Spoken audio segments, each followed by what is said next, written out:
सहारा enterprises तुमच्या स्वप्नातली गाडी आता कमी किमतीत। इचलकरंजी शहरालगत असलेल्या कबनूर चंदूर रोडवर कोन्नूर पार्कमधल्या सहारा एंटरप्राइजेस इथं पश्चिम महाराष्ट्रातली विविध बँका आणि फायनान्स कंपन्यांनी जप्त केलेल्या जुन्या दुचाकी आणि चारचाकी गाड्यांची विक्री केली जाते। शोरूम किमतीपेक्षा 25 ते 50% कमी दरात, उत्तम स्थितीत आणि संपूर्ण कागदपत्रांसह त्वरित डिलिव्हरी। दुचाकी 20,000 पासून पुढे तर चारचाकी 50,000 पासून पुढे। आपल्या पसंतीची कार किंवा बाईक आता अगदी परवडणाऱ्या दरात घेऊन जा। विश्वास, पारदर्शक व्यवहार आणि उत्तम सेवा हेच आमचं वैशिष्ट्य। पत्ता Konnur park, Kabnur Chandur road, Ichalkaranji. Proprietor Rajubhai Ajgar. संपर्क 80 55 81 09 10 आणि 98 60 78 57 86। सहारा एंटरप्राइजेस, दर्जा, विश्वास आणि बचत यांचं परिपूर्ण ठिकाण।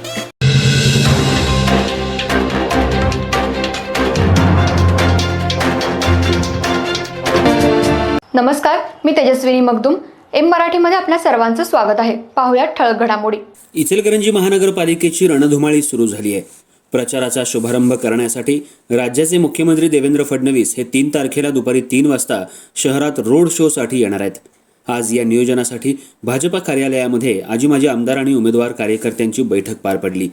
महाराष्ट्र राज्यामध्ये 29 महानगरपालिकांच्या निवडणुकीचं बिगुल वाजल्यानंतर सर्वच राजकीय पक्षांनी निवडणुकीच्या प्रचाराला सुरुवात केली आहे। प्रत्येक पक्षाच्या उमेदवारांना आपला उमेदवारी अर्जही भरलाय। याच अनुषंगानं महाराष्ट्र राज्याचे मुख्यमंत्री देवेंद्र फडणवीस हे शनिवारी 3 तारखेला प्रचाराचा शुभारंभ करण्यासाठी इचलकरंजी शहरात येणार आहेत। मुख्यमंत्री देवेंद्र फडणवीस यांचा रोड शो होणार आहे। छत्रपती शाहू पुतळा ते राजवाडा चौक असा रोड शो होणार आहे। या अनुषंगानं आज भारतीय जनता पार्टीच्या कार्यालयामध्ये बैठक झाली।